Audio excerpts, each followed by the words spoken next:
Peace, everyone. How y'all doing? Welcome to the podcast. And today's podcast title is I Gave Khalil Money the microphone to explain his new coat. Now, as you can see on the thumbnail, it's called Coat Hopper. From this coat to that coat to this coat to that coat, from one sinister mastermind to another sinister mastermind. And with that said, I want to start the show off like this. Khalil the microphone to explain his new cult in this exclusive conversation where nothing was off limits. In this video, Khalil gets the opportunity to speak directly to the audience and explain his beliefs, ideas, and the movement that has sparked debate across social media. Whether you agree or disagree, this discussion provides a rare chance to hear his perspective without interruptions. We explore the questions people have been asking, the reactions from supporters and critics, and the reasons why this topic has become such a hot discussion online. If you're interested in controversial conversations, independent media, the conscious community, YouTube streets, and thought-provoking interviews, this video is for you. Watch until the end and let us know your thoughts in the comments. Don't forget to like, subscribe, and share this video with others who want to hear the full story and make up their own minds. So now, the coat he hopped to was Troy Star Terrain and Layla Will's coat, who was a part of the Zulu Nation coat that was running around here and touching boys, children and stuff for a while. They was prostituting their own Zulu women and they was prostituting children. Now, I started in 2017 dealing with this. I spoke to Layla Wells. I spoke to Troy Star Terrain. I spoke to many other people that's a part of the hip hop Stands with Survival organization about the disappearing of a young man that he wrote an article about in 2013 by the behest of DJ K. Slate. Told him to write the article so they could control the narrative on what happened. He wrote the article. 3 years later, Troy Star Terrain comes out with Ron Savage and her son Camel to cover up what he did, what K. Slate did, what Bambaataa did, and everybody did. I went at Layla Wells asking her, why are you not publishing this and putting it out in your Trapped in the Culture documentary and stuff? She trying to act like it never happened or this, that, and the other. But we're going to hear from Khalil right now. The story takes off at the hands of Star Troy Terrain. Okay? Now, let's talk about Hassan a little bit.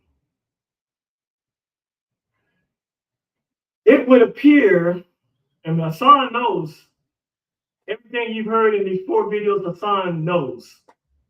Hassan knows he knows that Khalil Amani was the first guy. Hassan knows, Layla Wills knows, Troy Star Terrain knows, Marcy Hamilton, which is a European woman from Pennsylvania that deal with the Catholic Church. All these people know, Dave Wedge know, but nobody's talking about it. I done had to endure this for going on like 10 years now and stuff. Next year will be the 10th year for sure. In the media, to talk about Bambaataa being gay and date raping and all that stuff. He knows I'm that nigga. But in the 3 or 4 years he's been on air, he has never given Khalil Amani my props. He has only opened his mouth to call me insulting names like snitch and rat. What? The names I get called because I had to make a phone call to the feds. I did it in YouTube public view, but yet I'm the snitch and I'm the rat. How am I hiding what I'm doing? You can call me whatever you want. I'm going to define myself as a whistleblower. Only ignorant Negroes in the community going to say snitch and rat. Why does Hassan Poppy Campbell call Khalil Amani a snitch in the rap? Well, those of you who know my backstory know that 40 years ago, I was in the Yahweh cult in Miami, Florida. And you know that the cult and the leader, Yahweh Ben Yahweh, was a bad man. He was a Malachi York and then some. That my teacher had at least 14 people murdered in Miami, most of them black people, and that my teacher, Yahweh, was sexing young girls in the midnight hour, prepubescent teenagers and shit. So he knew this. He wasn't telling it even back then. So the cults he's hopping from are sex trafficking cults. The Zulu Nation, a sex trafficking cult. Yahweh Nation, sex trafficking cult. And he don't tell them. He was a pedophile. The difference between Yahweh Ben Yahweh and Africa Bambaataa, he was sexing girls, he's sexing boys. Pedophile, pederast. That's the only difference. For those reasons and my own personal reasons to save my life and the lives of my children, I went to the fucking FBI and became a government informant, and I make no apologies about it to this very day. So he told you a lie in this company. He said, for my children's lives. His children was at his mother-in-law house, their grandmother house. They had no danger to their life, no sex and no none of that, because they was at their grandmother house. He was selling drugs and robbing people. Never got caught. Or they never charged him with him because he gave him Yahweh Ben Yahweh. I'm glad that I did what I did when I did it. This was no street shit. It was street stuff. Did it happen in the street? Selling drugs is street stuff. Robbery is street stuff. Though he never got caught and never got charged with them criminal acts, he was out there committing criminal acts. He might as well have sex the babies himself. Which later on in life, he started sexing his grandson and everything else. By foot fetish stuff, feeding his grandson his feet, and his grandson feet's in his mouth because he's a foot fetish dude. There's no dude who's trying to snitch on his leader to save himself. All the false narratives that have been spewed against Khalil Amani by the likes of people like Hassan Poppy Campbell and that fuck nigga from Arkansas who has no electricity and wipes his ass with the leaves on the bushes outside of his house. That's me. That's me. I wipe my ass with the leaves. Oh boy. I walked into the FBI office of my own free will and began to cooperate with the FBI in 1986 and told them of the things that I had heard, knew, witnessed in my 5 years as a member of the Yahweh cult. So for 5 years, he heard, seen, witnessed stuff until he went into that office and told them about what he heard, seen, and stuff. He was in danger of being charged with drugs, robbery, and everything else. That was his main reason for going in. He can argue if he wants to. Take me to court. B-A-N, and let's have it out. Openly told, became a government informant, wore a government-issued beeper, was on the payroll, all of that. But for a righteous reason. Why? What was the righteous reason? You were selling drugs and robbing people and didn't want to go to jail. You said with your children, but were they or were they not at their grandmother's home, your mother-in-law's? Because you had married the woman that Yahweh ben Yahweh started kneeling. Am I lying on you? And dare I say, if you ever visit this beautiful city of Miami, you will hardly ever find someone who's 45 to 50 years and up who will not tell you that they are glad that someone helped rid Miami of the drug dealing and robbery Negro named Khalil Amani. trash that was Yahweh ben Yahweh.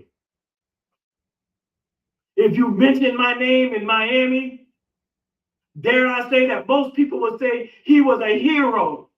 He did a righteous thing. Because what was the righteous thing? Getting himself out of jail? Black man named Yahweh ben Yahweh was destroying the black community in the name of religion and Hebrew Israelitisms. You won't hear people call Khalil Amani a snitch and a rat and blah, blah, blah, and I'm going to get that nigga. Not in Miami, because Miami felt the full brunt of the cult of Yahweh ben Yahweh.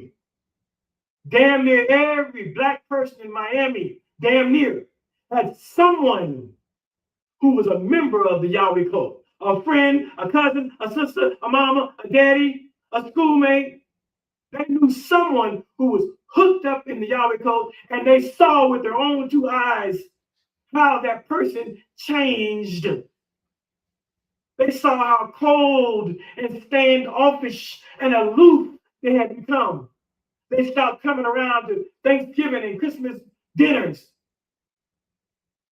They stopped paganism. All of that stuff that he's talking about is paganism, and he's saying their families were pagan and doing pagan things. And when they got with Yahweh ben Yahweh, they learned that it was pagan and they stopped it. This shows that he's a cult hopper. I don't even want to speak on it no more any longer. Y'all need to get that in your brain. Y'all need to get that in your brain. And until you get that in your brain, I'm going to let you hear this and I'm going to be out. Some of my political and restoration detractors over at WAC 100 ENT have the nerve to call me a hypocrite. So his name is Khalil Amani World 100 because he's a part of the WAC 100 ENT. WAC 100 hasn't denied it nor clarified it. I don't care either way. That's my assumption that he's a part of the WAC 100 ENT. You got a problem, WAC? Take me to court. Any of you niggas got a problem? Take me to court. I'm not running from court. I'm one of one in court. Layla Wills took me to court, lied on me, tried to get me murdered. I'm not running from none of it. I'm a defeated, beat it up like a son of God is supposed to, like an Israelite is supposed to. Any freedom fighter has to go to jail. That's just the way it is. That's rich. You sit behind platforms, throwing accusations, pretend to stand on some moral high ground, while your own circle is drowning in contradictions. His own circle, his own cult. Ron Savage, Hassan Campbell, Troy Star Twain, Layla Wills, Dave Wedge, Marcy Hamilton, all these people deal with this BS. And all of them has been informed by me personally in their emails, on their social medias, what's been going on. Because that's how you can communicate to people now. They all want to claim that they're ignorant of it. You ain't ignorant. I have the emails and things to show them that I showed you. Don't preach standards to me when you don't even live by your own code. You call me out publicly, but stay silent about the behavior you excuse privately. That's not righteousness. That's selective outrage. If you're going to challenge my integrity, bring receipts and bring consistency. Because hypocrisy isn't standing on conviction. It's attacking someone else to distract from your own compromise. You don't get to weaponize morality when it's convenient and then abandon it when it exposes you. If we're going to have this conversation, let's have it honestly. And if you're not ready for that, stop throwing words you can't defend. That's it, people. I'm out. Enjoy the 15 minutes that I shared with you, what I shared. Leave a comment. Let me know what you think about it. And 10 years of proving that they've been hiding April the 1st, 2013. They can't kill Khalil and make him stop saying it, or take the audio that I got of him saying it. I ain't winning until I lose.